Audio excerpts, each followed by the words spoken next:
बंधु जगतपते गोपेश गोपिका कांत राधा कांत नमोस्तुते तप्त कांचन गौरांगी राधे वृंदावनेश्वरी वृषभानुसुते देवी प्रणमामि हरि प्रिये श्री कृष्ण चैतन्य प्रभु नित्यानंद श्री अद्वैत गदाधर शिवसदि गौर भक्त वृंद हरे कृष्णा कृष्ण कृष्ण हरे हरे हरे राम राम राम हरे हरे हरे कृष्णा कृष्ण कृष्ण हरे हरे हरे राम राम राम हरे हरे।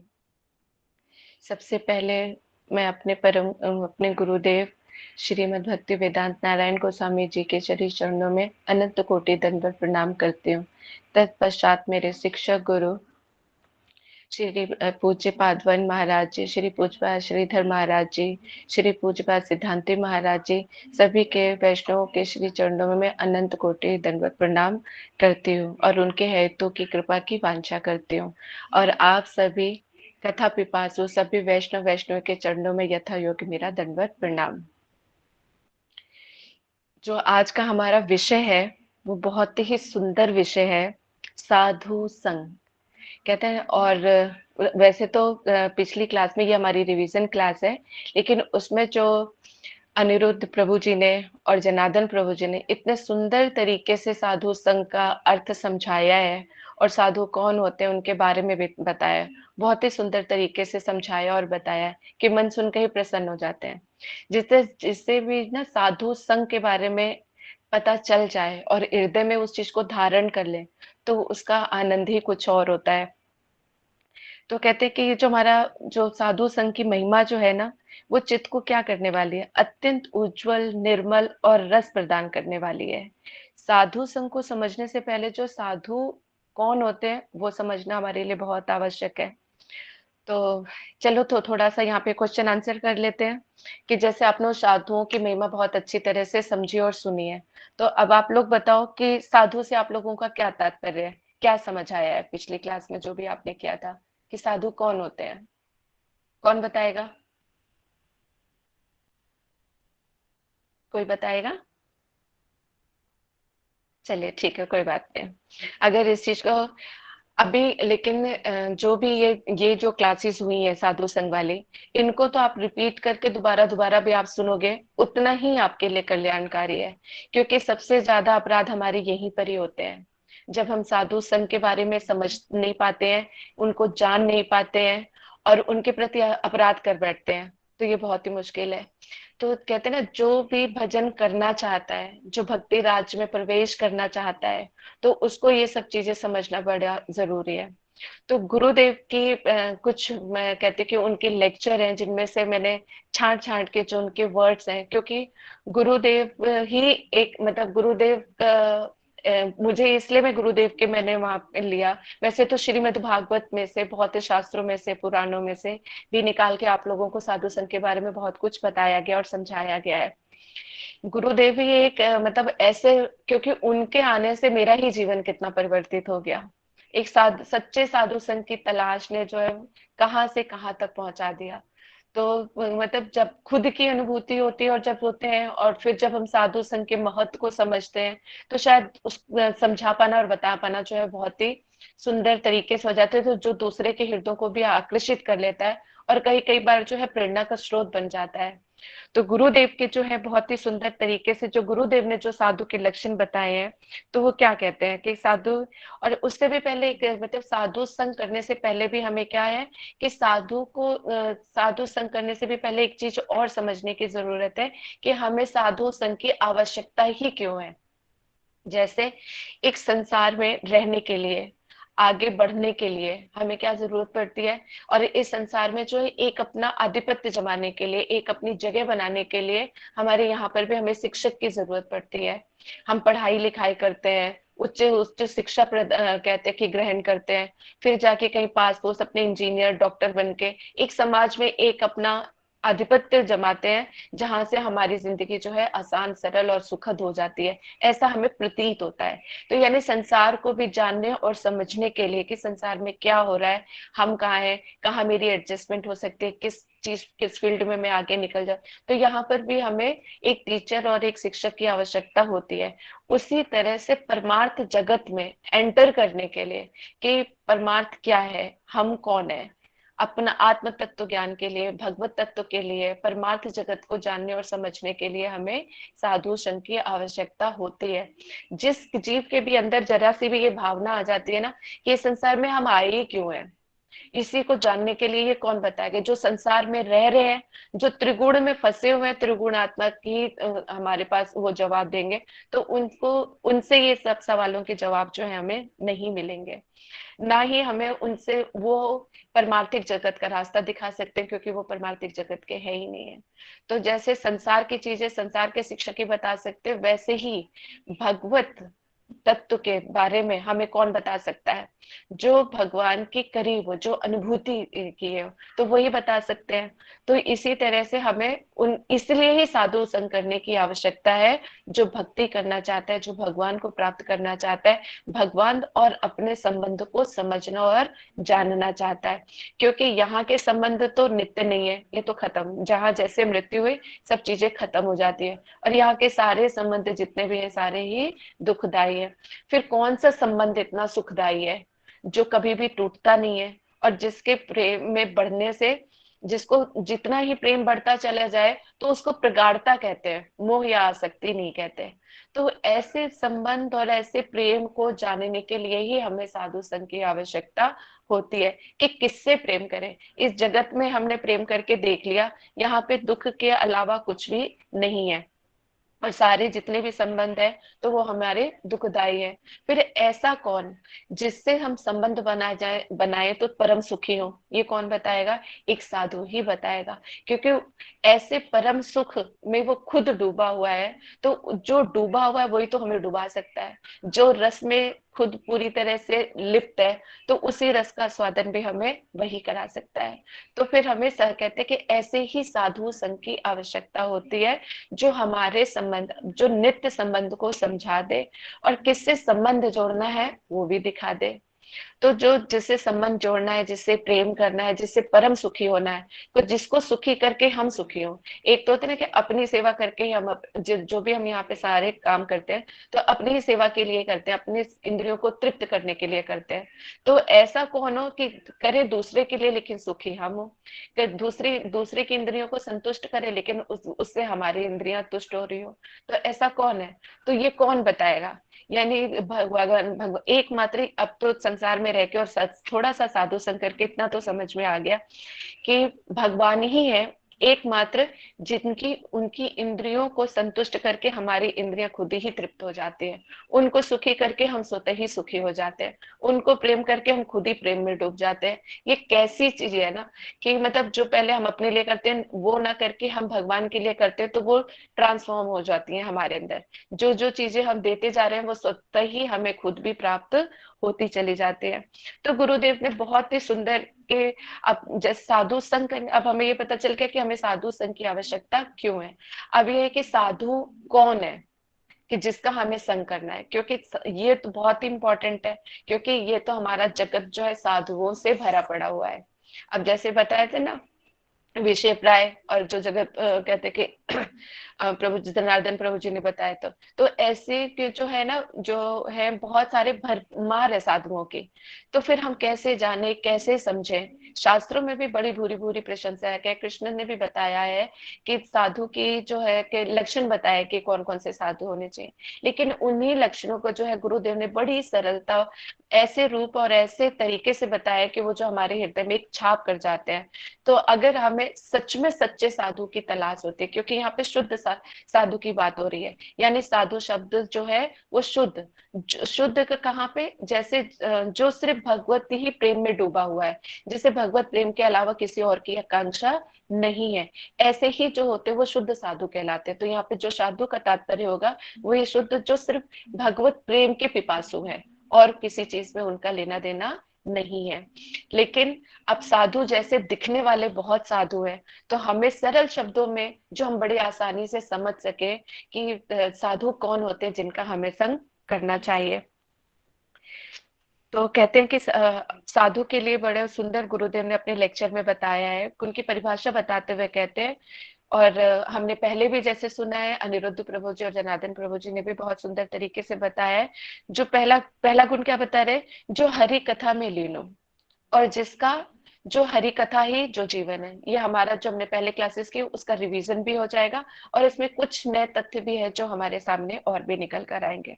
कहते जो हरि कथा में लीन हो और उसका जीवन ही जिसका, कहते हैं कि जीवन ही हरि भक्ति हो, यानी कृष्ण की कथा कहना सुनना और उसी में ही निमग्न रहना, ये तो है साधु का लक्षण। ठीक है।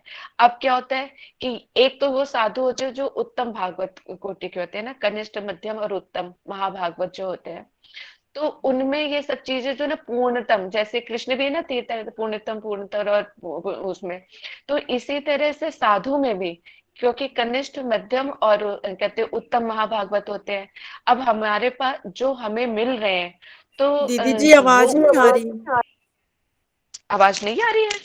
नहीं, कहाँ से नहीं आई? बहुत कम, कितना मिस समझ कर नहीं आ लिया? रहा। अच्छा। नहीं आवाज नहीं आ रही दीदी, है, आवाज आ रही है। आ रही है आवाज हमें तो क्लियर। हाँ आप जी, लोगों को क्लियर आवाज आ आ रही रही है? है। आप एक बार आप ऊपर, रीज्वाइन कर लो।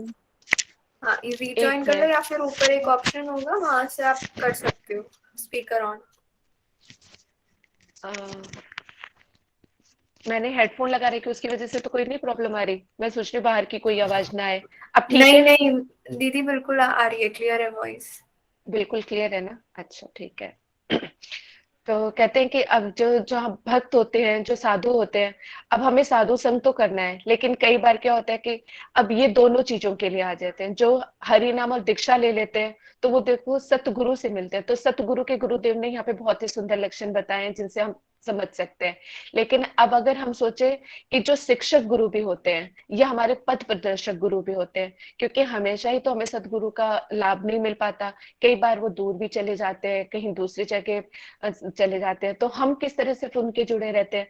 तो जो जैसे जो करी हरि कथा में लीन और उसका जीवन ही सर्वस्व, तो ये तो हो गए पूर्णतम जो जो महाभागवत होते हैं, वो साधु के वो सदैव ही लिप्त रहते हैं उसमें, अपने हरि कथा में ही उनका जीवन होता है। लेकिन जो मध्यम या कनिष्ठ होंगे, यानी जो उनके अनुयायी, जो उनके अनुगत्य में चल रहे हो, जैसे ये परंपरा से ही चल रहे हैं, ये तो हम लोग सब चीजें समझ चुके हैं। तो कौन से साधु से लेना चाहिए? जो परंपरा युक्त हो, जो परंपरा में चले आ रहे हो। तो ये सब ये चीजें तो हमें पता ही है। तो अब परंपरा में युक्त जो है महाभागवत जो है, या उत्तम कोटि के जो है, तो उनके अंदर ये हरि कथा लीन होना और हरि कथा में ही उनका जीवन होना, ये उनका पूर्णतम एक लक्षण है। वो सदैव उसमें निमग्न रहते हैं। लेकिन जो उनसे थोड़ा नीचे हो गए, जो शिक्षा दीक्षा, जिनके अंदर भजन करने की तीव्र लालसा है, अब ये क्या यहाँ पे जो ये लक्षण जो बताया जाए, तो उनके लिए जो स्वतः ही भगवान की अनुभूति है उनको, जैसे हमारे गुरुदेव है, सतगुरु है, उन्होंने भगवान के दर्शन भी किए, या जो भी उनकी लीलाओं में भी लीलाओं का भी दर्शन करते हैं, और उनके जो उनके हृदय में है, वो उनके हृदय को भी जान सकते हैं। यानी वो तो सिद्ध स्वरूप है। महाभागवत जो होते हैं वो सिद्ध स्वरूप होते हैं। लेकिन जो उनके अनुयायी होते हैं, जो भजन करते हैं, जो शिष्य होते हैं, वो भी तो हमें शिक्षक गुरु के रूप में, कभी पथ प्रदर्शक के रूप में, ये सब भी हमें मिलते हैं। तो इनके अंदर भी वही लक्षण देखे जा सकते हैं, लेकिन कम मात्रा में। जैसे ये तो पूर्ण मात्रा में हो गए जो महाभागवत के होते हैं, लेकिन जो हमारे शिक्षक गुरु होते हैं, या जो अभी जो गुरुदेव से भी शिक्षा ग्रहण करके होते हैं, जैसे, और यही सारे लक्षण जो है उनके ऊपर भी होते हैं, लेकिन कम कम मात्रा में भी हो सकता है कि जिनको उत्कंठा रहती हो। अब कैसे, तभी कहते हैं ना कि अपने से श्रेष्ठ जो हम जैसे हैं, क्योंकि हम तो सारे त्रिगुण में भरे हुए, सात्विक राजसिक और उसमें, तो जो भी कोई प्रश्न पूछेगा तो अपने गुणों के अधिकार के अनुसार ही वो जवाब देगा। तो लेकिन इसीलिए हमेशा गुरुदेव कहते हैं कि अपने से जो श्रेष्ठ हो उसका संग करना चाहिए। तो हम लोग जो हरि नाम दीक्षा ले लिया, कई बार तो गुरुदेव ने एक बहुत अच्छी बात बीच में बताई है, वो बीच में आने पर ही बताऊंगी। तो इसका अभी हम सीक्वेंस में ही चलते हैं कि हरि कथा में जो लेने, तो जो उसके नीचे भी है, तो उनके उसकी उत्कंठा होगी 24 घंटे। अब उसकी कहाँ हरि कथा मिल रही है, मैं वहां पे चला जाऊं। एक होते वो लीन होते, वो महाभागवत हो गए। जो उनसे नीचे पे, तो उनके अंदर हरि कथा वही गुण देखा जा सकता है कि जो हरि कथा के लिए हमेशा पिपासु रहता हो। हर कहीं देखता हो कि कहाँ कथा हो रही है, मैं वहां पे चला जाऊं। लेकिन हर जगह भी नहीं, अपनी परंपरा युक्त में, यानी चातक की तरह।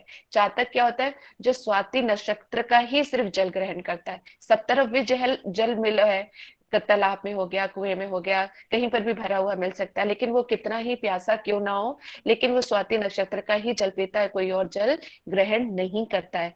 उसी तरह से जो परंपरा युक्त में है, जिन्होंने अपने हरिनाम दीक्षा लिया है, तो अपने सदगुरु के ही चरण पकड़ते हैं। लेकिन जो नहीं, जिन्होंने अभी वो किया है कोई गुरुदेव धारण के, तो उनको ये पता होना चाहिए कि जो भी साधु हो वो परंपरा से ही चले आए। तो उन्हीं परंपरा युक्त में ही वैष्णव से जो है, उन्हीं के साधु मुख से जो है कथा को श्रवण करना चाहिए। तो इसी तरह से जो जो हमारे शिक्षक गुरु होते हैं, या जिनको भी हम जिनसे शिक्षा ग्रहण कर रहे हैं या कुछ लेना चाहते हैं, उनके अंदर भी वही सतगुरु वाले जो है लक्षण होते हैं। हरि कथा में उनका तीव्र लालसा होती है कि मुझे किसी भी तरह से कथा कहीं पे मिल जाए।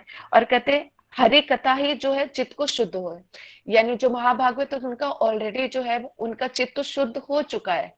और लेकिन जो दूसरे होते हैं उनमें क्या, उनके हरि कथा से उनका चित्त जो है शुद्ध होना शुरू हो गया होता है। तो ये हमें पता चल जाता है, जिसका चित्त शुद्ध होगा तो उसके आचार व्यवहार, बोलना उठना बैठना, ये सब कुछ हमें बताएगा कि इनका चित्त शुद्ध है या नहीं। और सुहृदय सबसे बड़ी बात है, जिनसे भी हम शिक्षा ग्रहण कर रहे हैं या जिनका भी साधु संग कर रहे हैं, तो वो साधु कैसे होना चाहिए? सुहृदय, यानी हमारा कल्याण को सोचने वाला होना चाहिए। तो जिससे मिलकर, जिससे बात करके हमारी सारी समस्याओं का समाधान होता हो, भक्ति बढ़ती हो, भक्ति में उत्कंठा जागती हो, और कथा में रुचि होती हो, हरि नाम बढ़ता हो, तो ऐसा साधु संग हमें करना चाहिए।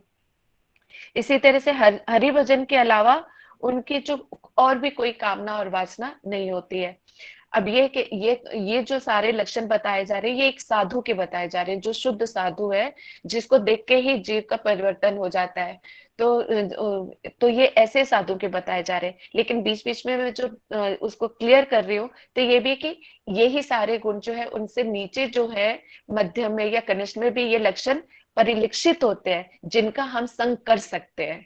तो इसलिए मैं ये सारा डिफरेंशिएट कर रही हूँ, क्योंकि गुरु जिनके जो साधु के लक्षण तो गुरुदेव ने ऐसे ही बताए हैं, लेकिन जो मैं थोड़ा सा डिफरेंशिएट कर रही हूँ, वो वहां पे इसीलिए कर रही हूँ कि हम किन किन से शिक्षा ग्रहण कर सकते हैं। तो हमें पता होगा, जिसको हरि कथा में इतनी उत्कंठा है, जो वैष्णव की सेवा करता है, जो हरि भजन में ही लगना चाहता है, जिसका ध्येय है कि मुझे हरि भजन इसी जन्म में ही करना है, अन्य सब चीजों में मुझे नहीं फंसना है, तो उसकी क्या होगी, वो उसकी वासना और कामना भी किसी संसारिक कामना नहीं होगी, संसारिक कोई वासना नहीं होगी। सारी कामना और वासनाएं कहाँ है? भगवत मूलक की ही उसकी होगी।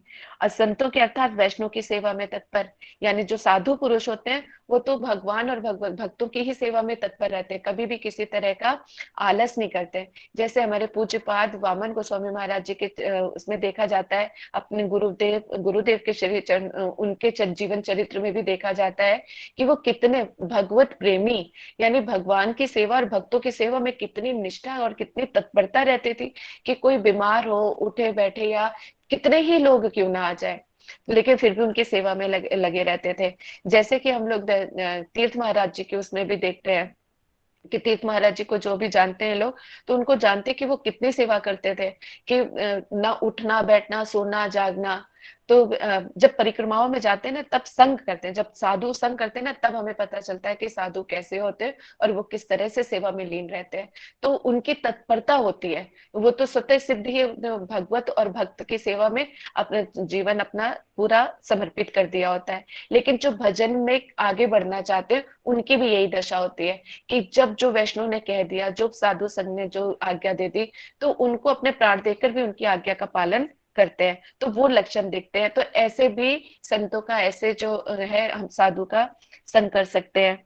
तो और जी कहते हैं कि तो 5वें में बता रहे हैं, कृष्ण की लीला और कथाओं कीर्तन करके जिसका चरित्र शोभित हो गया। गुरुदेव कहते हैं जिनकी लीलाओं कथाओं को श्रवण करने से जिनका चरित्र भी, जिनके चरित्र पढ़ सुनकर ही हमारे मन का शोधन हो जाता है, तो कहते हैं ऐसा शोभित हो गया, ऐसे जो होते हैं वो साधु होते हैं, ऐसे साधुओं का संग करना चाहिए। कहते हैं यहाँ पे चरित्र शोभित से क्या तात्पर्य लिया है, यहाँ पे भी गुरुदेव ने बड़े सुंदर तरीके से बताया, कह रहे विषयों के प्रति अनासक्त हो, यानी जिसका मन हरि ने चुरा लिया है। अब कृष्ण जिसका हृदय चुरा ले, कहा तो जाते कि महाचोर है, लेकिन हमारा हृदय तो अभी तक चुराया नहीं इन्होंने, पता नहीं कब चुराएंगे और हमारी कब ऐसी दशा होगी। क्योंकि वैसे तो कहते महाचोर है उनका रूप आकर्षण, क्या चीजें जो स्त्रियां अपना धैर्य धारण नहीं कर पाती हैं और वो चुरा के ले जाते हैं। मतलब किसी गोपी को पता ही नहीं चलता और उसका हृदय चोरी हो जाता है। यहाँ पर हम लोग अपना दिल लेके बैठे हैं कि कब कृष्ण चुराएंगे, पता नहीं वो किस चीज का इंतजार कर रहे हैं, कि ऐसी क्या चीज हो हम में, या क्या चीज वो ऐसी देखना चाहते हैं कि जब वो हमारे हृदय को चोरी करें। तो बस ये है कि हम अपना हृदय तन मन धन लेकर उनके चरणों में बैठे रहें, साधु सेवा संग करते रहें, तो शायद उनको दया आ जाए और हमारे हृदय को भी वो चोरी कर ले। अगर जिस दिन हमारा हृदय चोरी हो गया तो फिर मन हमारे पास कहाँ रह जाएगा, फिर तो सदैव उन्हीं का चिंतन चलेगा। तो जब तक वो चुरा नहीं लेते हमारे हृदय को, तब तक हम अपने आप के अपने हृदय को ना धो मांझ के उसको करके शोभित बना के रखे, कि शायद मन को देख के वो आकर्षित कर दे हो जाए और अहेतु की कृपा कर दे हम पर और हमारा हृदय भी वो चोरी कर ले। तो कहते हैं जो चरित्र शोभित है विषयों के प्रति अनासक्त हो, भगवान की सेवा में अनुरक्ति, भगवान और भगवत की सेवा में अनुरक्त रहते हैं। तो इस तरह के उनके जब चरित्रों के बारे में हम सुनते हैं तो उनसे हमें प्रेरणा मिलती है। हम जैसे अपने वैष्णव को देखते हैं परिक्रमाओं में कितना दिन रात सोते नहीं है, 24 घंटे सेवा में लगे रहते हैं। उनका जब हम चरित्र जीवन फिर देखते हैं ना अपनी आंखों के सामने कि इतनी ऐसी सेवा कर रहे हैं, तब हमारा हृदय जो ना द्रवित हो जाता है। तब उन साधु संतों के प्रति नतमस्तक होने का मन करता है कि किसी तरह से हम उनकी सेवा कर पाए, उनको प्रसन्न कर पाए, या क्षण भर का भी हम सुख उनको प्रदान कर पाए। इस तरह की भावना भी अगर हमारे हृदय में आ जाती है तो समझो भगवान की बड़ी कृपा है, साधु संग का हमें पूरा लाभ हो रहा है।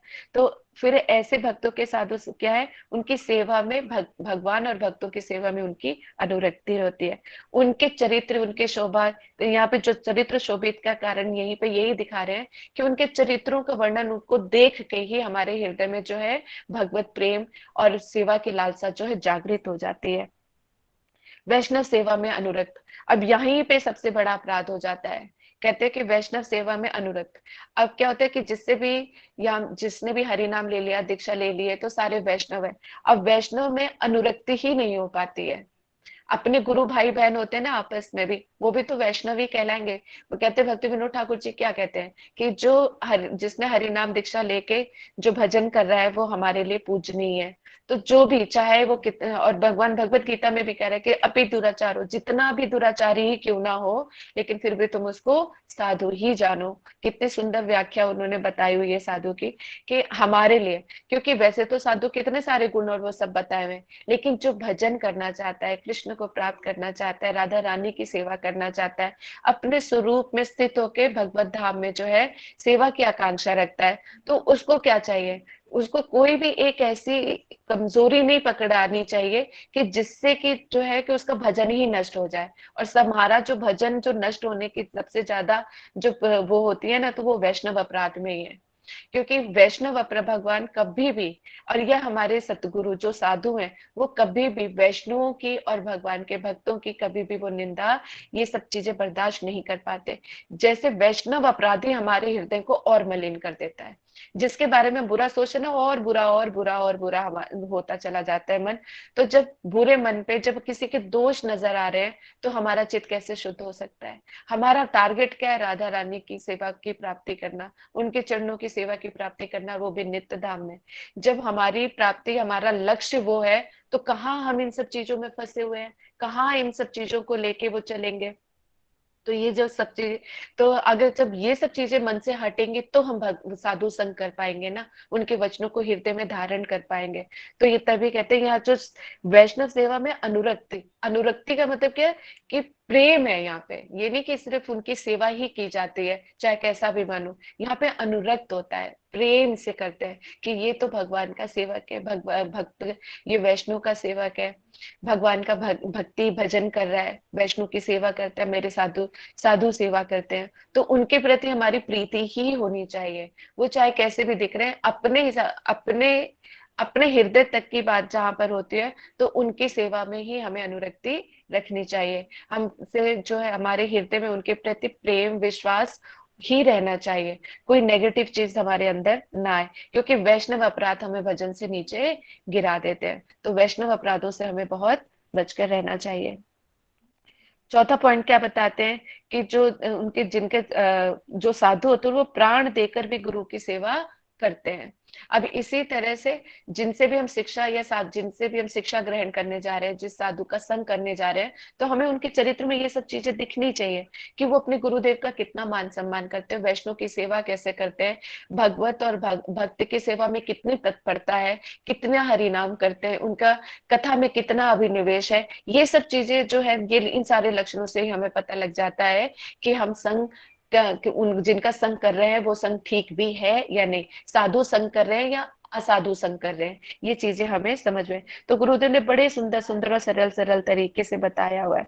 फिर कहते हैं, और ऐसा व्यक्ति जिसने संकल्प ही ले लिया हो कि भगवत भजन और भगवत सेवा ही मेरा जीवन है, जिसका एकमात्र जीवन भगवत सेवा और भक्त सेवा है, उसका जिसका जीवन है वही साधु है।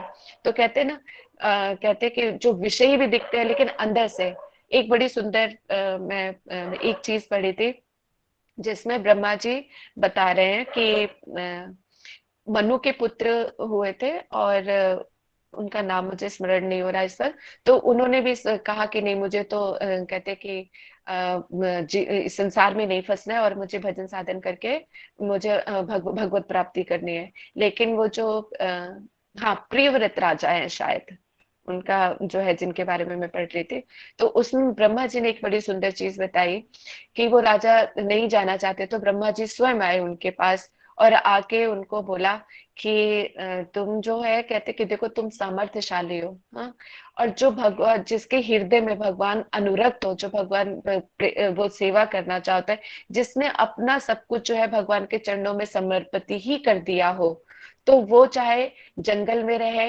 या संन्यास धारण करे या न, यानी जिसने अपने मन के वेगों को, सारे इंद्रियों को, अपने वेगों को कंट्रोल में कर लिया, नियंत्रित कर लिया है, तो वो चाहे जंगल में रहे या शादीशुदा में रहे, उसमें कोई भी फर्क नहीं पड़ता है। तो फिर उनकी बात ब्रह्मा जी ने जब ये बोली, तो ये सुने कि जो सन्यास जो होता वो हृदय का विषय है, बाहरी से नहीं। अब बाहर में जो है बाकी जब सन्यास ले लेते हैं, लेकिन मन जो है विषयों में आसक्त रहता है, तो बाहरी वेशभूषा से तो सन्यासी है और लेकिन अंदर से क्या है, विषय ही है। तो फिर इस तरह के सन्यास लेने से क्या फायदा? अगर कोई जो गृहस्थ में भी रहेगा, लेकिन अगर वो मन से सन्यासी है, विषयों का चिंतन नहीं करता, भगवत भजन में रहता है, और जितने भी अपने घर परिवार के लोग हैं, तो वो सबको भगवान का ही एक दास दासी समझ के उनकी सेवा और कर्तव्य अपने निभाता है और अपने हृदय में सिर्फ भगवत विषय को ही स्थान देता है, तो वो घर पे और गृहस्थ में रहकर भी जो है वो सन्यासी ही है। तो फिर यहाँ पे सन्यासी की जो मर्यादा है वो उसको सन्यास लेने की आवश्यकता नहीं होती है। यानी जो भक्ति है वो हृदय का विषय है, जो सन्यास है वो भी हृदय का विषय है। तो इसलिए तो गृहस्थ में भी रहकर एक सन्यासी की तरह, क्योंकि जो जीवन हम मठ मंदिर में जीना चाहते हैं, साधु संग करना चाहते हैं, वही शुरुआत तो हम यहाँ से भी कर सकते हैं, जहां पर हम रह रहे हैं कर रहे हैं। तो अपने घर परिवार से वहां से भी शुरुआत हो सकती है। टाइम पे उठो, जब मंगला आरती होती है उस टाइम पे उठ के अपना हरि नाम करो, मंगला आरती करो। उसे जो मठ में चलता है, जो टाइम चलता है, उसके अकॉर्डिंगली हम अपने आप को कितना कंट्रोल कर पाते हैं, कितना ग्रंथ अध्ययन करते हैं, कितना साधु संग करते हैं, कितनी कथाएं सुनते हैं, इन सब चीजों को हम चेक कर सकते हैं। तो कहते हैं फिर ऐसे ही जो भक्त होते हैं, ऐसे ही साधु होते हैं जिनका संकल्प होता है कि भगवत सेवा और भक्त सेवा ही मेरा जीवन है, और वो किसी से वाद विवाद नहीं करते। ये सारे लक्षण बता रहे, किसी की निंदा नहीं करते। तो जिनसे भी हम शिक्षा ग्रहण कर रहे हैं, जो साधु संग कर रहे हैं, तो हमें ये सारे लक्षण जो हैं, जो पूर्ण मात्रा में तो परम भागवत में ही होते हैं, लेकिन इनके थोड़े थोड़े लक्षण जो हैं सभी में, जो एक भक्त होते हैं, रियल भक्त, जो शुद्ध भक्त होते हैं, ये शुद्ध भक्तों के लक्षण है। है। अगर कोई जितनी मात्रा में, क्योंकि सबका अपना अपना अधिकार है, वो कौन कैसे भजन करना चाहता है या कैसी उसकी उत्कंठा है, कैसा उसका अधिकार है, उस अधिकार के अनुसार ही ये सारे के सारे लक्षण जो बताए जा रहे हैं वो उनके अंदर परिलक्षित होते हैं। तो जो शुद्ध भक्त वाकई जो भक्ति करना चाह रहा है, तो वो शुद्ध भक्त के आचार व्यवहार और इन लक्षणों से वो जान जाएगा कि वो जो साधु संग कर रहा है वो सही सही रास्ते पे ही जा रहा है। तो गुरुदेव क्या बताते हैं कि वो किसी की निंदा नहीं करते हैं, छोटे बड़े सबका सम्मान करते हैं। यहाँ पर भी सबसे बड़ी चीज, क्योंकि जब हम हरि भक्ति में आगे बढ़ जाते हैं, बहुत टाइम हरि नाम हो गया, दीक्षा हम 10 साल हो गए, 15 साल हो गए, तो छोटे जो बेचारे आते हैं तो उनको सोचता है ये तो अभी अभी आए, हम तो इतने साल पुराने हैं। तो ऐसा नहीं है। गुरुदेव ने तो एक जगह पे बहुत अच्छी चीज बताई है। कहते हैं कि गुरुदेव बता रहे थे कि कोई आता है तो कहते हैं कि हाँ दीक्षा ले ली, हाँ दीक्षा को लिए हुए तो 10 साल हो गया। कहते हैं अच्छा हरि नाम करते हो? हाँ हाँ कर लेता हूँ, थोड़ा बहुत जो है 1 या 2 माला हो जाती है। और फिर कहते हैं कि अच्छा तो तुम बाकी देवी देवताओं को भी पूछते होंगे? हाँ हाँ क्यों नहीं, क्योंकि हमारे घर में तो सभी को मानते हैं ना, तो हम तो वो सब चीज कर नहीं पाते हैं। तो जो भी कभी भी जो देवी देवता आते हैं, तो जिनका जिनका जो टाइम आता है, कभी शिव जी का, कभी माता की नवरात्रों में, शिवरात्रि में, मंगलवार का, तो हम उन सब का भी कभी कभी कर लेते हैं। कहते हैं अच्छा अच्छा। तो यहाँ पर गुरुदेव ये बताना चाह रहे हैं कि दीक्षा भी 2 प्रकार की होती है। एक होती है बाहरी व्यवहारिक, और एक होती है अंदर से जो ग्रहण करते हैं। जो बाहरी होती है यानी किसी ने दीक्षा ली, उससे ले लिया, तो देखिए वो साधु संग नहीं कहलाया। एक साधु ने तो मंत्र दीक्षा सब कुछ दे दिया, लेकिन क्या वो उसका पालन नहीं कर रहे, यानी जो हृदय में जो चीज धारण ही नहीं कर रहे, तो फिर उसका क्या लाभ होगा। तो इस विषय को और हम थोड़ा सा आगे चल के इसको और अच्छे से समझेंगे। पहले अभी हम लक्षण यहाँ पर ही देख लेते हैं। तो कहते वो किसी की निंदा नहीं करते हैं, छोटे बड़े सबका वो सम्मान करते हैं।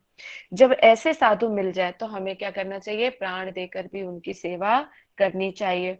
और उनके साधु के पल पल, अब ये पिछली क्लास लास्ट क्लास में तो हमने ये जाना ही है कि साधु के एक एक पल का भी कितना, एक एक साधु संग का एक एक पल भी हमारी जीवन बदल सकता है, हमारे जीवन को पूरी तरह से बदल सकता है, भगवत प्रेम प्राप्त करा सकता है, और भगवान के प्रति जो प्रेम उत्कंठा है, वो जागृत कर सकता है। तो ऐसे हमने बहुत सारे उदाहरण देखे हैं और समझे जाने हैं, जिनसे हमें पता चलता है कि साधु संघ के एक पल की भी कितनी कितनी महिमा है। अब यहाँ पर गुरुदेव फिर आगे बताते हैं कि साधु संग करना होता क्या है, यानी संग करना किसे कहते हैं। उसके लिए गुरुदेव कहते हैं साधु संग का तात्पर्य है उनकी सेवा, उनके वचनों को हृदय में धारण करना। अब एक ये चीज है, ये सतगुरु के ऊपर भी लागू होता है, और जो हमारे कहते हैं जिनका हम संग कर रहे हैं, जो भक्तों का भी हम संग करते हैं, तो वो भी साधु ही हैं जो भक्ति भजन में आगे बढ़ना चाहते हैं।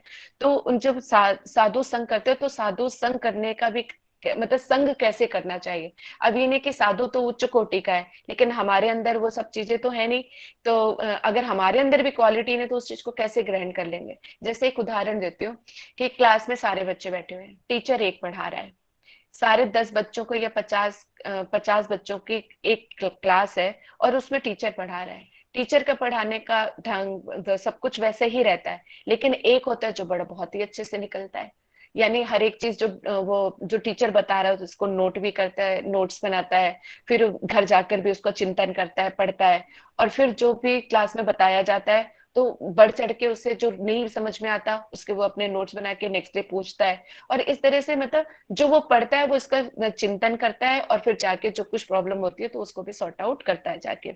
और एक होता है जो सुनता है ऐसे ही रह जाता है, यानी एक क्लास में फेल हो जाता है और दूसरा टॉपर हो जाता है। तो क्या टीचर तो एक ही है? इसी तरह से सतगुरु तो एक ही होते हैं, साधु शिक्षा दीक्षा सबको देते हैं, लेकिन ग्रहण पात्रता किसकी कैसी होती है, संग करने के ऊपर डिपेंड करता है। अब साधु कहते हैं कि हमें जो प्रवचन देते हैं, जो हमें समझाते हैं, साधु संग तो करने का यही फिर बता रहे कि वो क्या समझाते हैं, क्या बताते हैं, उनके वचनों को हम कितना धारण करते हैं, ये हमारे ऊपर डिपेंड करता है। जो उन्होंने आज्ञा दी है जैसा, तो क्या साधु को भी बारीकी से हमें कहना है, और उनका कब हम संग कर पाएंगे? संग का मतलब उनके साथ रह के भी होता है और उनके विचारों को अपने हृदय में धारण कर लेने से भी संग होता है, कि वो कैसे बोलते हैं, कैसी उनकी सेवा की परिपाटी है, कैसे उनकी भजन प्रणाली है, किस तरह से वो व्यवहार करते हैं, अपने गुरु भाइयों के साथ उनका कैसा व्यवहार है, और उनके जो छोटे जो उनके बच्चे आते हैं या छोटे होते हैं तो उनके साथ उनका कैसा व्यवहार है, कैसे मधुर भाषी होते हैं। तो उनका आचार व्यवहार, बोलना बताना, कथा श्रवण, सब कुछ उनको देख के बारीकी से ग्रहण करना होता है, तो उनको बोलते हैं कि हमने साधु संग किया है। यदि उनके वचनों को अब धारण ही नहीं किया, उन्होंने जो भी कथा कीर्तन में जो कुछ बताया है, अगर उसमें भी हमें समझ में नहीं आ रहा है, या भगवान के शब्दों पे भरोसा नहीं है, गुरुदेव के शब्दों पे भरोसा नहीं है, साधु के शब्दों पे ही भरोसा नहीं है, तो कैसे फिर हम संग कर पाएंगे और कैसे हम तरक्की करेंगे। इसलिए यहाँ पे गुरुदेव कहते हैं कि जब साधु संग करना हो ना, तो पूरी तरह से अपने आप को समर्पित कर देना चाहिए, और दृढ़ दृढ़ विश्वास के साथ हमें, क्योंकि पहले तो साधु कौन है पहले वो हमने जान लिया, फिर जब संग करने की बात आती है तो अपने आप को पूरी तरह से समर्पित करके उनके विचारों को अपने हृदय में जगह देनी होती है, फिर उसका चिंतन और मनन करना होता है, फिर उनको अपने आचरण में ढालना होता है, इसे कहते हैं संग करना।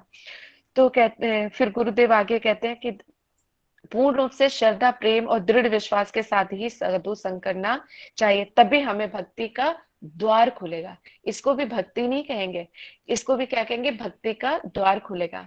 क्योंकि जब ये सारी चीजें हम साधु संग करेंगे तो हमारे अंदर के हमारे चित्त का शोधन होता जाएगा। गुरुदेव जिस तरह से या साधु जो हमें आज्ञा दे रहे हैं उनका हम पालन करते जा रहे हैं। कहते हैं हमें ज्यादा कुछ करने की आवश्यकता नहीं होती, हमें क्या करने की आवश्यकता होती है कि जो साधु बता रहे हैं, जो आज्ञा कर रहे हैं, जो विचार दे रहे हैं, तो उनको अपने हृदय में धारण करके सिर्फ पालन करके चलते जाओ। यानी साधु बताते जा रहे हैं और हम पालन उनका करते जा रहे हैं। अपनी बुद्धि जो है ना, तर्क वितर्क और इन सब चीजों के चरणों में पकड़ने की हमें आवश्यकता नहीं रहती है। लेकिन अगर जहां पे कुछ संशय होता है तो गुरुदेव से भी हमें कहते हैं ना, बात करने का भी एक तरीका होता है, उनसे पूछने का भी एक तरीका होता है। क्योंकि साधु मुख से, जो शुद्ध साधु होते हैं उनके मुख से ही हरि कथा कीर्तन, भक्तों के जो चरित्र होते हैं, श्रवण करने से हमारे चित्त का शोधन हो जाता है। लेकिन इस चित्त का शोधन कब होगा, जब जब उनके हम वचनों पे विश्वास करके आगे बढ़ेंगे, तभी हमारे चित्त का शोधन होगा। जैसे कि क्लास टीचर जो हमें बताती है, तो अगर उसके नोट्स बनाओ और उसका घर पे जाके भी पढ़ाई करो, तभी तो उसमें से कुछ निकल कर आएगा, नेक्स्ट डे तुम उसमें से कुछ पूछते हो।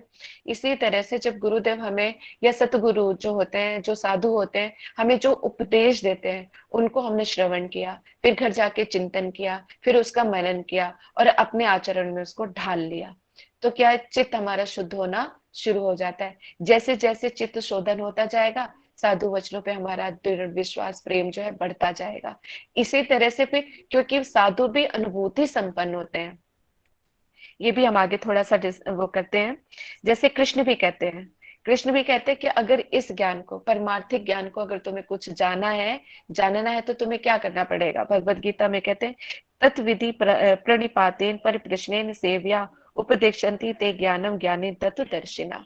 यानी तुम जिस ज्ञान को जानना चाहते हो, समझना चाहते हो, तो अपने गुरुदेव के पास क्या, निकट दंडवत प्रणाम करके। यहाँ पे दंडवत प्रणाम करने का तात्पर्य क्या है कि अपने अहंकार को, यानी मैं स्त्री हूँ, पुरुष हूँ, या जो भी है, अमीर हूँ, गरीब हूँ, ब्राह्मण हूँ, क्षत्रिय, इन सब अपने जो अहंकार, मैं और मेरेपन को नीचे रख के, दबा के जो है उनको दंडवत प्रणाम करना चाहिए कि हे गुरुदेव, जो आप कहेंगे, जो मेरी जिज्ञासा का जो आप मुझे उत्तर देंगे, उसके ऊपर पूर्ण रूप से विश्वास करके मैं आपके श्री चरणों में जो है दंडवत प्रणाम करते हैं और मैं आपके वचनों को अपने हृदय में धारण करूंगा। और संगत प्रश्न होना चाहिए कि मतलब जो भक्ति में जो हमें आगे बढ़ाए, उसके बारे में हमें समझना चाहिए, आगे बढ़ना चाहिए, तो उन सब चीजों को हम धारण करेंगे। तो संगत प्रश्न हो चाहिए, और उनकी सेवा, क्योंकि सेवा करने से ही पता चलेगा। यानी अब जब हम साधु की सेवा करते हैं, उनका संग करते हैं, तो साधु हमें समझते हैं और हम साधु को समझते हैं। साधु भी देखते हैं कि किस चीज का प्रयास करने के लिए कैसा क्या कार्य कर रहे हैं। जैसे है कि जगन्नाथ बाबा जी के पास जो है कुछ जो है ज्ञान लेने के लिए गए, वहां पे भगवत भजन की शिक्षा दीक्षा के लिए। तो जब वहां पर गए तो उन्होंने क्या करवाया, बैंगन की खेती कराई कि तुम सबसे पहले जो है बैंगन की खेती करो। अब वो विचार कर रहे हैं कि हम यहाँ पे भगवत भजन करने के लिए आइए, हमें खेती बैंगन की खेती करना सिखा रहे हैं। लेकिन अब क्या है, अब साधु को पता है ना, गुरुदेव को पता होता है कि हमारा चित्त का शोधन कब होगा, हम जो भी वो उपदेश देंगे धारण कर पाएंगे नहीं कर पाएंगे। तो इसी तरह से वो भी बैंगन की खेती करवा रहे हैं कि अभी तुम इसी लायक हो, तुम यही करो।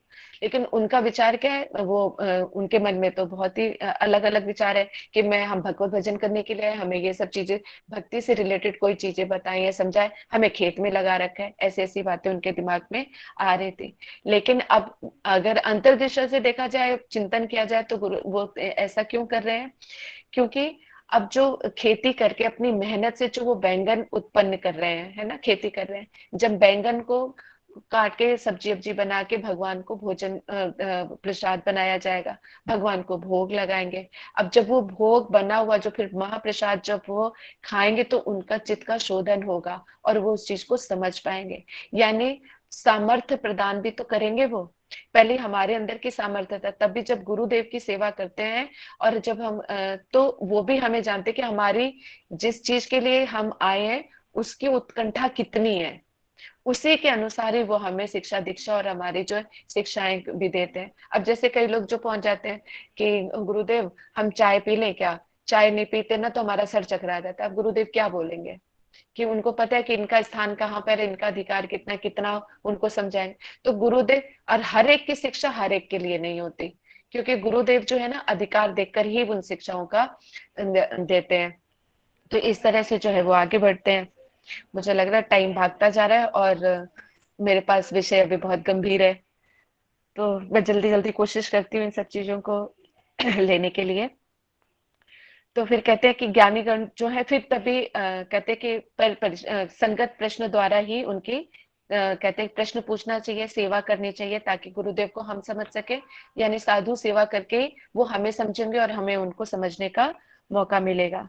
तो गुरुदेव कहा करते हैं, उनको रघुनाथ दास गोस्वामी जी का जो चरित्र बहुत ही प्यारा लगता है कि उनके चरित्र को देखा जाए तो किस तरह से धनवान घर के थे, लेकिन उनसे किस तरह से आगे उन्होंने कहते हैं उनके चरित्र को अगर अपने हृदय में धारे, इसको भी साधु संग करना ही कहते हैं।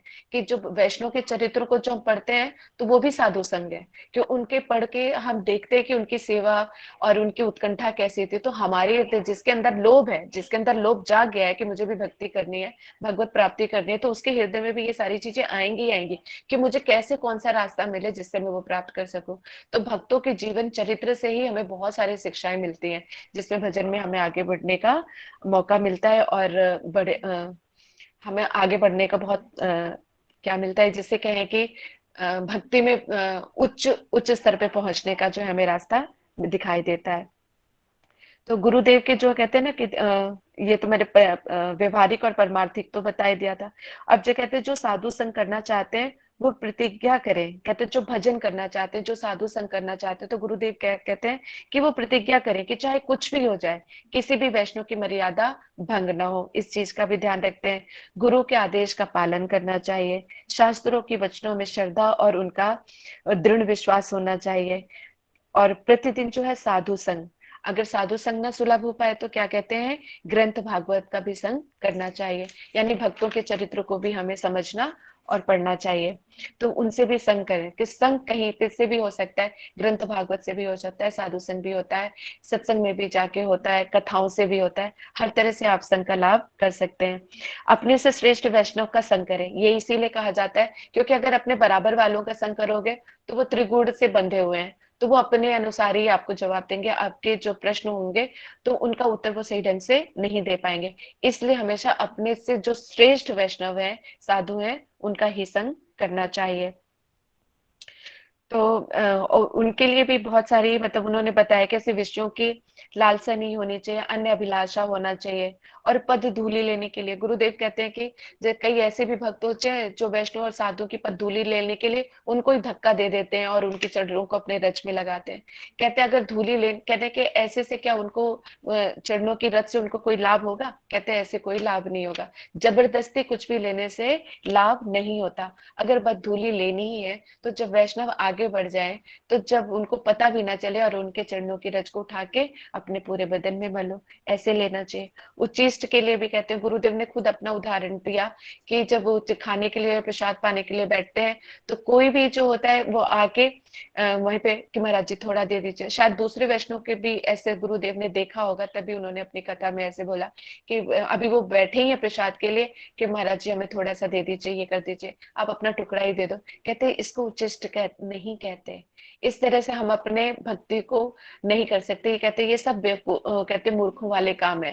कहते उच्चिष्ट को अगर करना ही है तो एक बड़ी सुंदर एक कथा बताते हैं कि एक भक्त थे जो मुझे उनका नाम नहीं याद आ रहा, जिनके वो उच्चिष्ट लेना चाहते थे, तो उनको आम खिलाया। तो आम का उन्होंने क्या किया, आम को जो प्रसादी रूप में उनको दिया दान करने के लिए, उनको खिलाया। तो उन्होंने आम खा के निचोड़ के जब बाहर फेंक दिए तो जिसमें कुछ भी नहीं बचा था, तो वो छुप के वो आम की गुठलियों को उठाकर फिर उनका सेवन कर रहे हैं। तो कहते हैं अगर उच्चिष्ट प्राप्त करना तो ऐसे करो, ताकि ऐसे उच्चिष्ट प्राप्त करके भी जो है हमारा जीवन जो है धन्य हो जाएगा। और जिनका कहते हैं कि वो ऐसे साधु जिनका कृष्ण ही परम धन हो।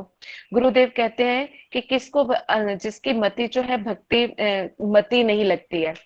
गुरुदेव ने बताया कि इतने पहले साधु संग, साधु कैसा होना चाहिए, फिर कैसा संग होना चाहिए, फिर अब वो कह रहे हैं कि कौन ऐसा होता है जिसकी मति जो है भक्ति में नहीं लगती है। कहते हैं जिसके पाप हो जाए तो हरि नाम से, साधु संग से, हरि कथा से ये सब चीजें दूर हो जाती है। लेकिन एक अपराध एक ऐसी चीज है जिससे जो है हमारी भक्ति क्षीण हो जाती है और उसकी मति जो है भक्ति में नहीं लगती। अपराध, अनर्थ और इसी तरह से जो है, तो वो कहते हैं कि उनकी मति में चाहे साधु कितना भी वो करना चाहे, क्योंकि जो अपराध युक्त है ना, तो वो साधु में भी दोष निकाल लेते हैं, नारद जी में भी निकाल लेंगे, तो वेद व्यास जी में भी निकाल लेंगे। गुरुदेव कहते हैं यहाँ तक कि कृष्ण में भी दोष निकाल लेते हैं। तो फिर जिनकी मति ऐसी हो रखी है तो उनको कैसे साधु संग लाभ हो सकता है। तो जैसे, लेकिन साधु संग जो भजन नहीं करना चाहते और जो आगे नहीं बढ़ना चाहते, उनका भी साधु किस तरह से कल्याण करते, तो उसके लिए गुरुदेव बड़ी सुंदर एक कथा सुनाया करते थे कि एक ब्राह्मण, एक साधु थे, हमेशा भिक्षा ग्रहण करने के लिए जाते थे। तो वहां पे एक बुढ़िया होती थी और उनके दरवाजे पे खटखटा के हमेशा बोलते हरि बोल, कुछ दान दे दो। तो कहते कि ये जब भी देखो साधु मेरे पास चला आता, उसको जली कुटी हमेशा सुनाती थी, वो कभी कुछ नहीं देती थी, फिर ऐसे ही चले जाते थे। लेकिन साधु तो बड़े कृपालु दयालु, तो डेली आते और उसके दर पे कुछ न कुछ याचना करते थे। एक दिन गुस्से में बुढ़िया ने क्या, बहुत ही गंदा कपड़ा था, उसको उठा के मार के बोला कि जा ये ले जा। लेकिन देखो साधु तो कहते हैं ना परम दयालु होते हैं, कहते कोई बात नहीं, जो तुमने दिया मुझे वो स्वीकार है। वो उस कपड़े को ले जाके वहां पे धोते हैं, साफ करते हैं अच्छी तरह से, जितने भी दाग धब्बे होते हैं उनको बिल्कुल साफ सुथरा चमका देते हैं।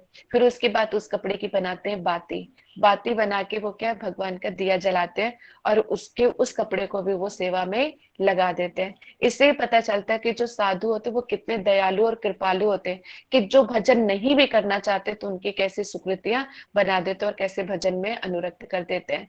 कि कोई भी चीज, तभी तो जो साधु आते हैं ना हमारे घर भी, तो हमसे पैसे या किसी और चीज की उनको आवश्यकता नहीं होती है। अरे जो भगवान की भक्ति, कृष्ण की भक्ति में जो लीन है, तो लक्ष्मी जी तो उनकी सेवा में तो तुरंत हाजिर होती है। यानी साधु जो करना चाहे वो कर सकते, उनको पैसे की आवश्यकता नहीं होती, ना वो हमारे पास पैसे लेने आते हैं। बस जिस तरह से जो साधु है ना, जैसे उस कपड़े को धो मांज के साफ करके भगवान की सेवा में लगा के उनकी सुकृति बना देते हैं, सेवा में लगा देते हैं, उनका कल्याण कर देते हैं, इसी तरह से साधु भी हमारे घर आके घर घर प्रोग्राम करके हमें परिक्रमाओं में ले जाकर हमारी सुकृति और हमारा कल्याण ही करते हैं। उनको पैसे की या किसी चीज की आवश्यकता नहीं है, क्योंकि जब वो जैसा चाहेंगे तो ठाकुर जी खुद ही, लक्ष्मी देवी तो वैसे ही उनकी साधु के पीछे पीछे चलते हैं। जहाँ पे कृष्ण की सेवा हो रही हो तो वहां पे क्या लक्ष्मी जी नहीं रहेंगे? तो कभी भी साधु संतों को पैसों की आवश्यकता नहीं होती है। सिर्फ वो धन किस लिए लेते हैं? ताकि हम जैसे जीवों का जो है कल्याण हो सके। तो कहते हैं कि इस तरह से और फिर आगे गुरुदेव बताते कि साधु संग कब मिलता है? कब मिलता है? जब भगवान किसी जीव पे कृपा करना चाहते हैं, तभी वो अपने प्रिय भक्तों को जो है साधु से मिला देते हैं। और तब जाके कहीं उनके अहेतु की कृपा, गुरुदेव बताते हैं, कहते हैं यहाँ पर कि अगर हम सोचे कि हमारे किसी सुकृति या बहुत किसी अच्छे संस्कार के कारण ही जो हमें साधु संग मिल गया, कहते हैं नहीं, भगवान जिसके ऊपर अहेतु की कृपा कर देते हैं तो उनको अपने प्रिय भक्तों साधु से मिला देते हैं, ताकि वो भगवान जो है, अब वो चाहते कि इसका आवागमन खत्म हो जाए। पता नहीं कौन सी बात, कौन सी चीज, क्या कौन सी भगवान को रिझा जाए, कब वो हम पर कृपा कर दे, कब वो अपने हृदय में हमें थोड़ी सी अपनी जगह दे दे, उनका अपने कब अपने चरणों से वो लगा ले। लेकिन जब हम उनके प्रिय होने लग जाते हैं तो वो हमें साधु संग प्रदान करते हैं। तो अब आप यहाँ पे ये समझ सकते हो कि आप लोग कितने सौभाग्यशाली हो कि आपको ऐसी परंपरा, ऐसी जगह पे ला के खड़ा कर दिया है जहाँ पे, यानी जितने लोग भी आप लोग श्रवण कर रहे हो और जितने भी आप लोग इस सेवा से जुड़े हुए हो, इस पर मतलब परंपरागत जो है, ये जो शुद्ध सेवा जो चल रही है हमारे, उस चीज से जुड़े, तो आप लोग सोचो कितने सौभाग्यशाली हो कि कृष्ण की कितनी कृपा है कि अपने शुद्ध जो भक्ति की धारा में आप लोगों को यहाँ पे लाके खड़ा कर दिया है। चाहे आप लोगों ने हरि नाम या दीक्षा लिया नहीं है, लेकिन आपको साधु संग प्रदान कर दिया है, क्योंकि उन्हीं के अनुगत्य में ही चल रहा है। जो जो सुना है वही बताया जा रहा है, यानी गुरुदेव ने जो दिया है वही हम लोग भी आप लोगों को देने का प्रयास कर रहे हैं। आप लोग श्रवण करके अपने चित्त का शोधन कर रहे हैं और हम लोग कीर्तन करके अपने चित्त का शोधन कर रहे हैं। हमारी और आपकी दशा में कोई छोटा या बड़ा नहीं है। आप लोग श्रवण ना करते तो हम कीर्तन ही कैसे करते हैं। तो आप लोग अपना शोधन कर रहे हैं और हम लोग अपना शोधन कर रहे हैं। तो वही है, जो चीज मिली है वही चीज आप लोगों को भी देने का प्रयास कर रहे हैं। तो जितनी आप लोगों को उत्कंठा और इन सब चीजों की आवश्यकता, उतनी उत्कंठा हमें भी है। हमें भी उतना ही चाहिए कि कितनी हम कैसे सेवा करें, जब जैसे आवश्यकता हो के तब अपना सुख दुख सब चीजें जो व्यवहारिक है, जो परेशानियां हैं संसार की, वो सब साइड में रख के फिर हम भगवान की सेवा के लिए उतरे।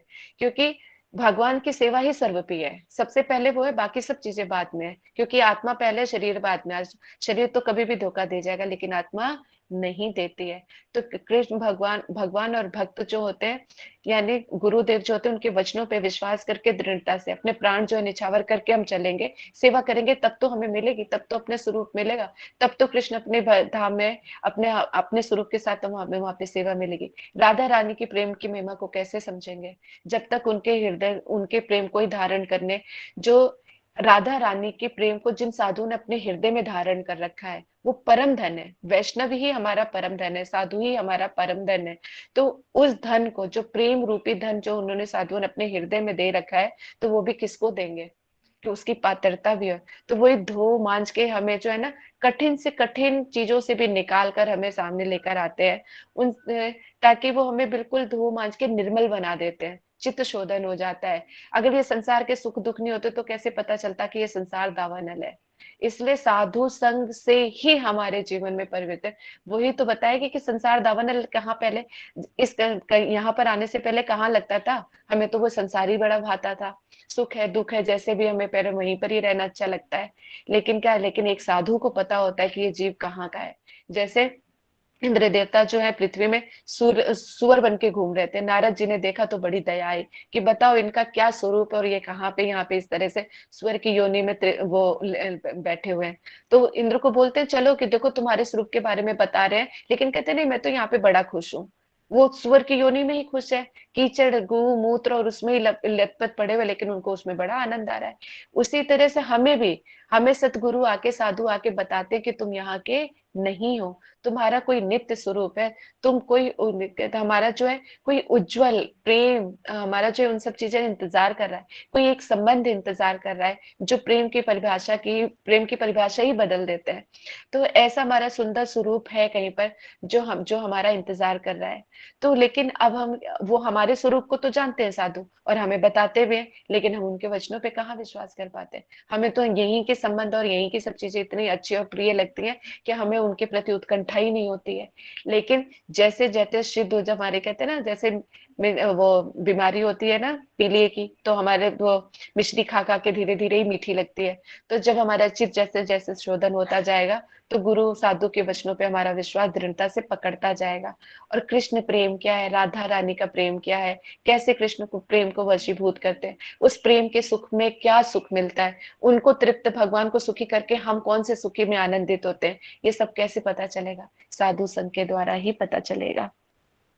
कहते साधु संग से ही भव बंधन जो है काटा जा सकता है। साधु संग की साधु संग करना, उनकी सेवा करना, भगवत सेवा करना, उनसे ही हमें भगवत तत्व क्या है, वैष्णव तत्व क्या है, ये सब हमारे हृदय में प्रकाशित होता है। क्योंकि बिना साधु संग के जो है हम इन सब चीजों को श्रवण नहीं कर सकते, उनको समझ नहीं सकते हैं। तो जब साधु संग से ही हमें ये सब चीजें हमारे हृदय में जो है प्रकाशित होंगे। लेकिन संग कैसे करना है वो सब चीजें भी आपको अभी इसी के कथा के माध्यम से सब चीजें बताई गई हैं कि वो जब तक उनके हृदय में हम धारण नहीं करेंगे वचनों को और निष्ठा से उन सब चीजों का पालन नहीं करेंगे तो हम ये सब चीजें जो अनमोल धन है ना उसको हम प्राप्त नहीं कर सकते। तो एक एक न जो है बहुत ही सुंदर तरीके से प्रभु जी ने और सबने जनार्दन प्रभु जी ने बताया कि एक एक साधु संघ के एक एक पल की भी कितनी महिमा होती है। जैसे नारद जी ने ध्रुव महाराज जी के सिर्फ कितने तो उनको क्या रास्ते में मिले और मंत्र दिया और कल्याण कर दिया, भगवान को ही उनको सामने प्रकट करवा दिया। प्रहलाद महाराज जी का ने संग किया तो उनको प्राप्ति हो गई।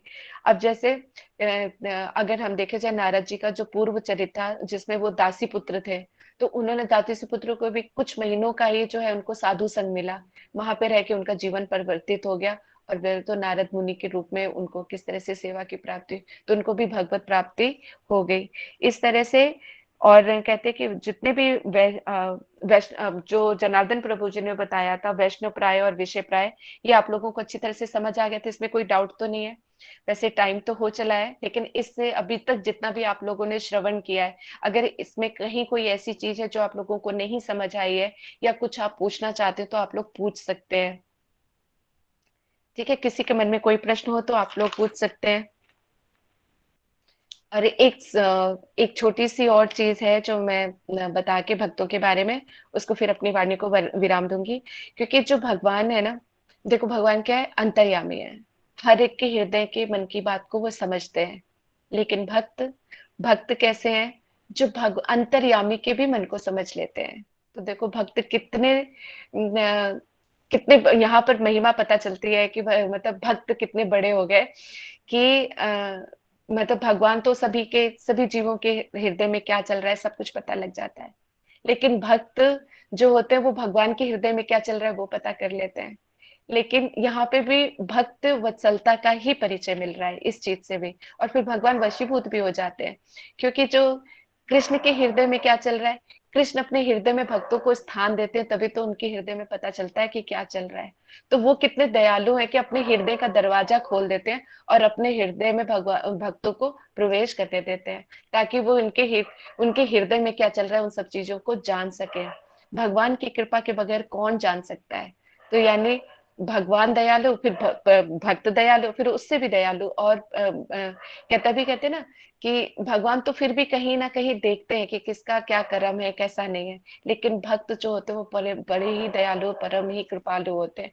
वो कैसे सोचते हैं कि कैसे करके किसी भी तरह से करके जीवों को यहाँ से निकाल के जो है मैं भगवान के चरणों में लगा दूं।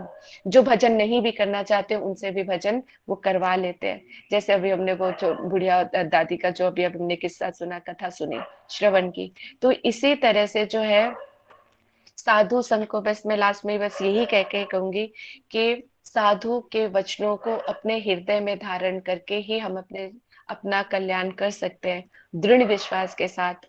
और साधु के जो कैरेक्टर्स के बताए हैं, जो उनके लक्षण बताए हैं, तो अब हमें बहुत ही सरल तरीके से हमने इस चीज को समझा और जाना है। अब हम समझ सकते हैं कि हम साधु का संग कर रहे हैं या असाधु का संग कर रहे हैं। तो इन सब चीजों को देखकर ही हमें साधु, क्योंकि शुद्ध साधु संग करेंगे तभी हमें लाभ होगा। जो साधु का परम धन है, जो कृष्ण प्रेम है, राधा रानी का प्रेम है, उस धन को प्राप्त करने की हमारे अंदर जो है योग्यता भी कौन प्रदान करेगा, साधु संग ही करेगा। तो बस मैं यहीं पर ही अपनी वाणी को विराम देती हूँ। और यदि आपका कोई प्रश्न है तो आप लोग पूछ सकते हैं। है किसी का कोई प्रश्न? हरि बोल, हरे कृष्णा। मेरी आवाज नहीं आ रही क्या? हाँ जी दीदी आवाज आ रही है। आ रही है। अरे आप लोग तो इतने मतलब सो गए हो या मुग्ध हो गए हो? हरे कृष्णा। किसी का कोई प्रश्न है? हरे कृष्णा दीदी। हरे कृष्णा। आप इतना अच्छा मतलब बोलती हैं तो हमें तो बस उसी में हम लोग में बह जाते हैं आपको सुनते सुनते। तो चलिए, ये तो गुरुदेव देखो, कहते हैं ना गुरुदेव ही कृपा करते हैं तो कोई कुछ बोल पाते हैं और श्रवण भी करा पाते हैं। तो मैं भी गुरुदेव से यही प्रार्थना करती हूँ कि हृदय से कुछ ऐसा निकले जो, कहते हैं ना गुरुदेव अब जब गुरुदेव बोला करते थे ना, उनके कोई भी लेक्चर या कथा सुनो, जब सामने से बोलते तो ऐसा लगता था जैसे उनकी ना, उनके अंदर से कुछ निकल रहा और सीधा ट्रांसफर होता चला जा रहा है। तो वो चीज मतलब मैं क्या बताऊं कि गुरुदेव का कितना प्रभाव है और उनका, उनकी वाणी का कितना प्रभाव है। उनकी वाणी से भी सुन सुन के जो है, जो भी उनके लेक्चर सुनते हैं या जो उनकी वाणी सुनते हैं, तो वो ऐसा लगता है कि जैसे हम उनसे बहुत बार मिल चुके हैं। उनको ये नहीं लगता कि शायद हम कभी मिले ही नहीं है, उनसे भी लगता है कि हम इनसे मिल चुके हैं। तो इसीलिए जो नहीं भी मिलना चाहते सर गुरुदेव उनसे भी मिल लेते हैं। तो अपनी कथा के माध्यम से, श्रवण के माध्यम से, शिक्षाओं के माध्यम से जो है भक्तों को अपने करीब वो ले आते हैं। चलिए, वांछा कल्पतरुश्च कृपा सिंधुएव च पतितानां पावनेभ्यो वैष्णवभ्यो नमो नमः।